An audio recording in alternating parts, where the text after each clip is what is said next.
الحمد لله الذي هدانا للإسلام وما كنا لنهتدي لولا أن هدانا الله ثم الصلاة والسلام على عبد الله ورسوله نبينا محمد وعلى آله وصحابته الطيبين الطاهرين أما بعد السلام عليكم ورحمة الله وبركاته بعد الصلاة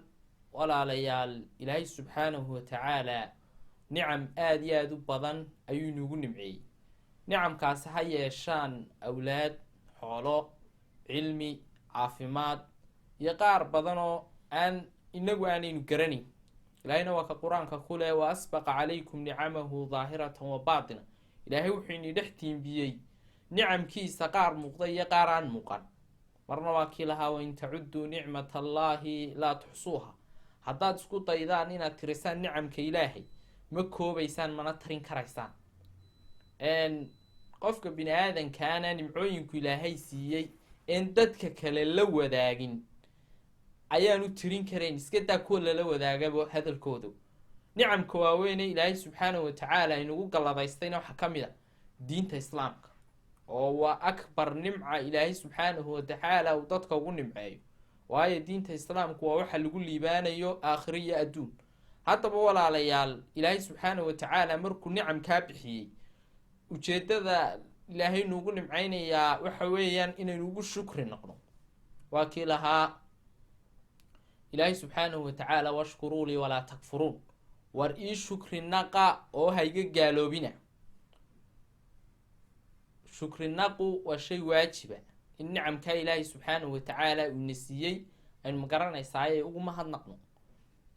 walaalayaal fawaa-id badan baana ku jirta qofku markuu ilaahay subxaanahu watacaala nimcadu siiyey ugu mahadnaqo oo ugu xamdiyo waxaana fawaa-iddaa ka mid a inuu ilaahay subxaanahu watacaala usii siyaadiyo qofku nimcadii uu markii hore haystay waa ka ilaahayna qur-aanka ku leh lain shakartum laasiidanakum walain kafartum in cadaabii la shadiid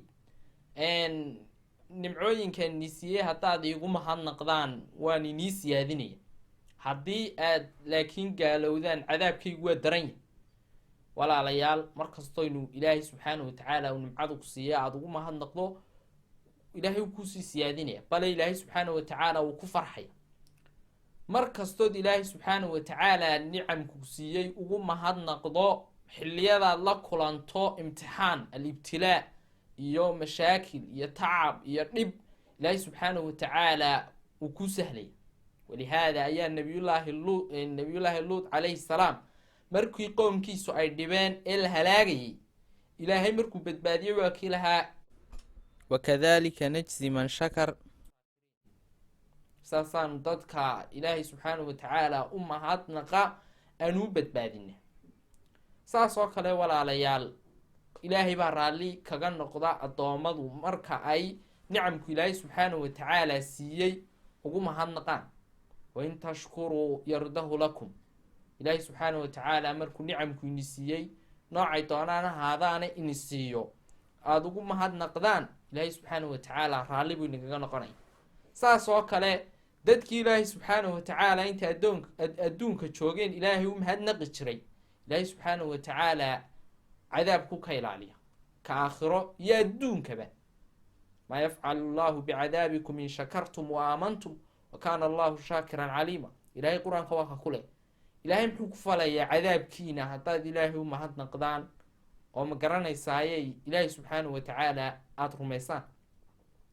nicamka ilaahay subxaanahu watacaala sida loogu mahadnaqayaana waxa weeyaan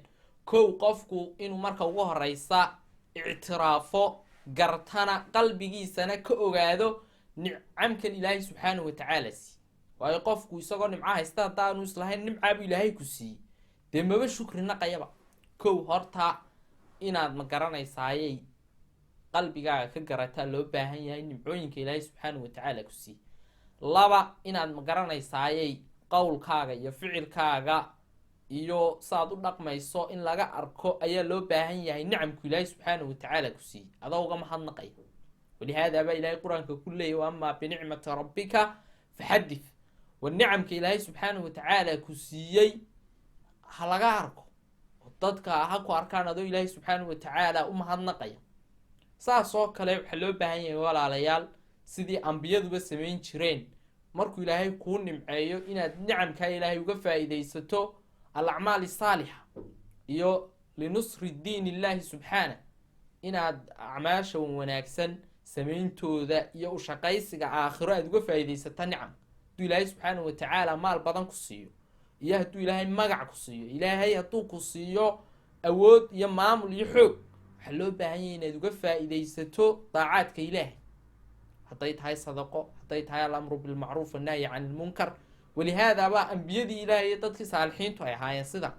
walaqad aataynaa daa'uuda wa sulaymaana cilma waqaala alxamdu lilahi aladii fadalana calaa kathiirin min cibaadihi almu'miniin. waa ka ilaahay qur-aan ku tilmaamaya nebi daa-uud iyo nebi sulaymaan ilaahay subxaanahu watacaala nicam badan buu siiyey, ambiyuu ka dhigay markii koowaad, haddana mulki iyo maamul baa loo dhiibay. waxay uga faa'iidaysteen daacaadkii ilaahay, waxay uga faa'iidaysteen diinta ilaahay u gargaarkeedii. walaalayaal nicamka ilaahayna siiyey waxaa loo baahan yahay inaynu saa uga faa'iidaysano. haddaan kalimaadka kooban wixii saxeen ka yidhi waa fa min allah, dii wax qaladi ku jiraanoo waxay ka yimaadeen waa fa min nafsi wa min ashaytaan. subxaanaka allahuma bixamdik ashhadu an laa ilaha illaa anta astaqfiruka waatuubu ilayk.